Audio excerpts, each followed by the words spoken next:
Welcome to Season 2, Episode 2. This is VoterTorque 2023. I'm Simon Ewing-Jarvie. And I'm Heather Roy. Welcome. We're going to talk today about the New Zealand political spectrum. We did this for the 2020 election, so for some of you this will be a bit of a refresher about where different parties lie on the political spectrum.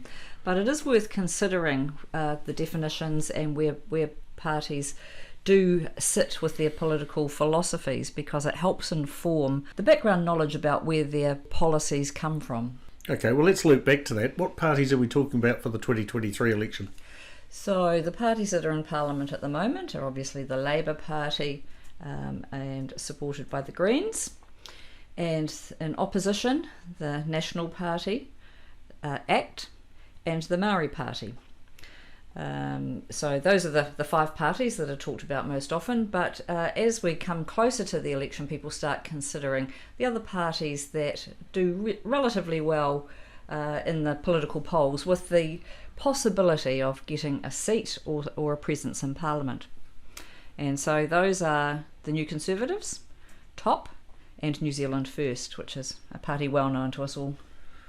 Yes, the ghost of parties past. It might rise again, you never know. Yeah. Can't count Winston out, can you? No. So there's 8 parties that we're going to talk about through the podcast in the main. There might be some others appear as we go along, but those are the main 3. So 5 that are in Parliament, 3 that are not but have a chance. So if we look at that left versus centre versus right spectrum, it's interesting to think about how the parties are described, usually by media, but often by people just in conversation as well. And so... Oh, I know how it is. Somewhere to the right of Genghis Khan is the ACT Party, isn't it? Well, that's what people like to think, but that's a very simplistic way of thinking about things. Yeah. And similarly on the left, what would you say? Oh, Stalin, Lenin, you know. Yeah, to the left of, yeah. Yeah, that's but right. Actually, those guys were... not socialists at all. They were quite hardline, authoritarian, Yep. What you'd call That's right. And then if you look back in history, the Nazis are described as hard right. They're National Socialists, though. Yes, that's right. So there's an argument actually for having them at the other end of the spectrum. Fascists, where does fascism sit at? So there's a confused language that does need some clarity to vote well, and so there's the left socialist versus right capitalist kind of argument, but then there's also the hard man right image, and the what's the left equivalent to that? I'm not sure, but my head's spinning now with all of these definitions. And this is the problem, isn't it? Yeah. Yep. So hopefully we'll bring some clarity to that. Yep. So rather than look at things in that one-dimensional way, where you think that the Labour Party sits to the left of centre, the National Party sits to the right of centre, the ACT Party is right over to the right, Yep. and the Green Party being right over to the left.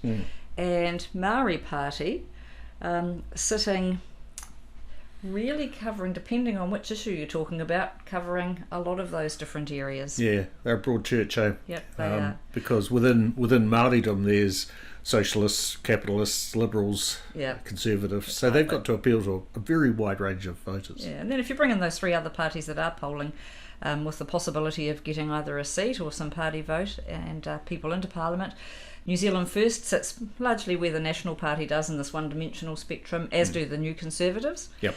And TOP probably sits somewhere in the centre, but we'll come to them in more detail later. So a much more useful way of considering the political spectrum is on a two-dimensional basis, where you've got an x-axis that looks at state-run versus free market, or you could rename those state-run as socialist and free market as capitalist. Yep.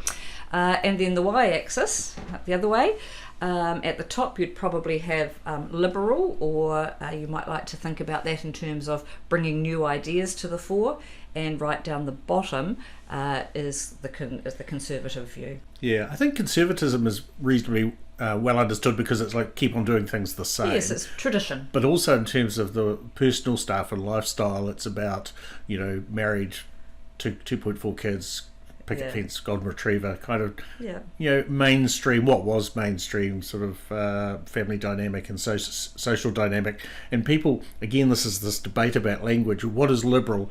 So there's a liberal economic view, and there's a personal liberal view about, your body's your own, you should be able to do anything you like as long as you don't interfere with someone else's. That's right. So that's social liberalism. Yeah, and so the words do get mushed up in there as well, but it's important that we understand what we're talking about when we talk about liberal or conservative as well.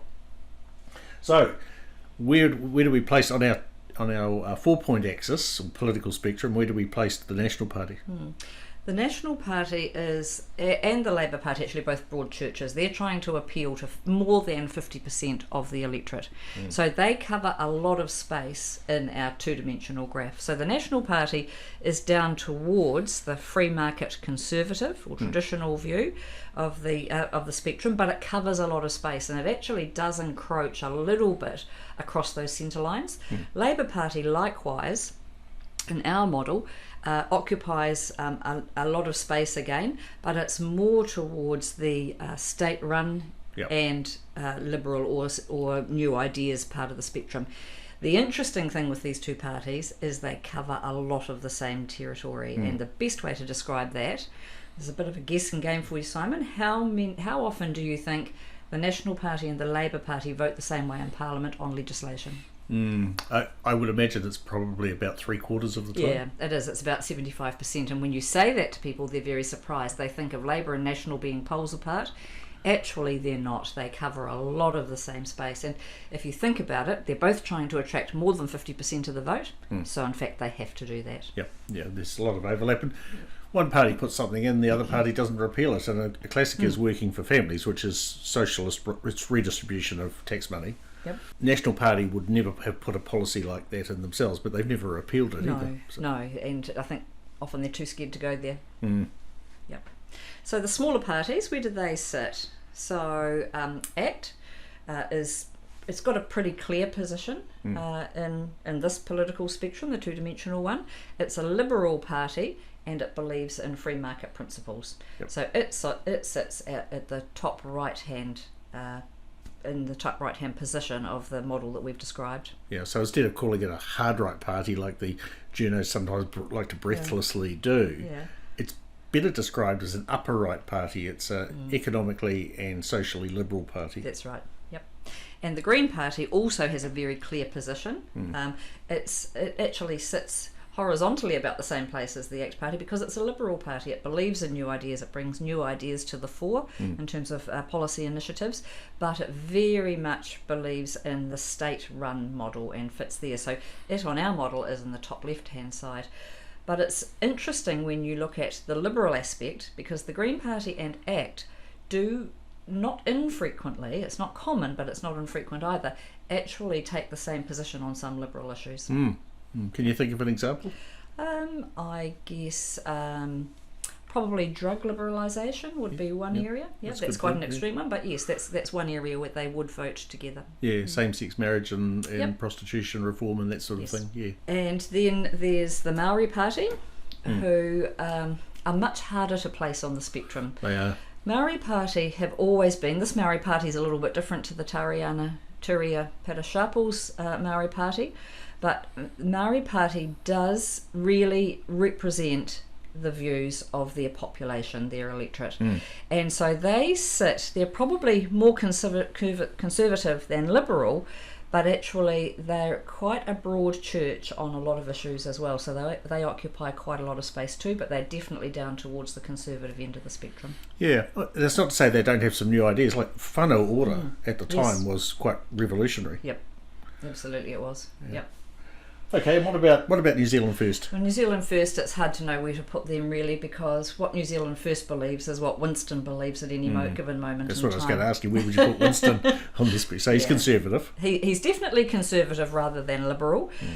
Winston really appeals, and you look at the people that support him at election time. It's the grey power crowd, older people, so they do have more conservative views. Sometimes they veer over towards the free market part of the spectrum, but sometimes they think that state-run options are good as well. Yeah, I mean, the super gold card, cheap or free travel for superannuitants and the like. I mean, that's clearly socialist policy. It is, yeah. So they occupy a big space, but much more conservative than liberal. And what about New Conservatives while we're talking conservatism? Yeah. They're well named, really. They're very conservative, but they believe in the free market. So they're a bit of a fit with National in many ways. They occupy a similar space. They're just smaller, and so on our model, they're sort of bottom right, if you like. Yeah. So this is a rebirth from the old Conservative Party. It is. Yeah. And the last one left is TOP, which is actually polling quite strongly and seems to have a bit of a chance in the Ilam electorate this election. So if you don't know, TOP is the Opportunities Party. That's right.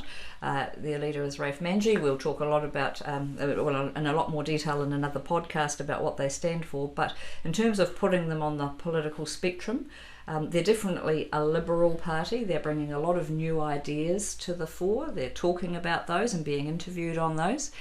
And so they sit at the top of our graph near the liberal end. Some of their policies are definitely have a free market emphasis, but they also believe in things like a universal income. So that really moves over to the state-run side of the equation. It's funny how they and some others have mainstreamed the discussion about UBI. Yes. Which was just fringe theory, not talked that about for a long time, but not seriously. And now they have brought that as a serious issue to discuss leading into this 2023 election. Cool. Yep. So that's where the political parties sit in our view. We'd love to hear from you because you might have a different view about some of those things. But you can look at our political spectrum, which is going to be shortly up on YouTube and on the TorquePoint website. But the other part of the equation is knowing where your philosophical home is. And one way that you can do that, people often think they know where that is, but they're surprised when they look at it more scientifically. One thing that you can do if you're interested in this sort of thing is just Google political compass. You'll find a choice of about 60 there. Some of them ask you about 5 to 10 questions and then make assumptions from there. The really detailed ones will ask you about 100 different questions and then show you where you sit on that political spectrum. So it is worth taking the time to do one of those, go through the process and see if where you land on the political spectrum is actually where you think you sit. Yes. Are you voting for the right party? Yeah. It's an interesting question. And we can put our short compass up on the TorquePoint website, I guess, so people can go there and torquepoint.co.nz and you don't have to do any more hunting. No, we're also on Facebook, on LinkedIn, and our podcasts will be available in all the usual places. Spotify. Yeah, Google Podcasts and Apple and all that sort of thing. Yep. All right. Well, I think that's it for today, Heather. That's a wrap. It is. Thank you. We'll talk to you soon. This is Heather Roy. And I'm Simon Ewing-Jarvie. Have a great day.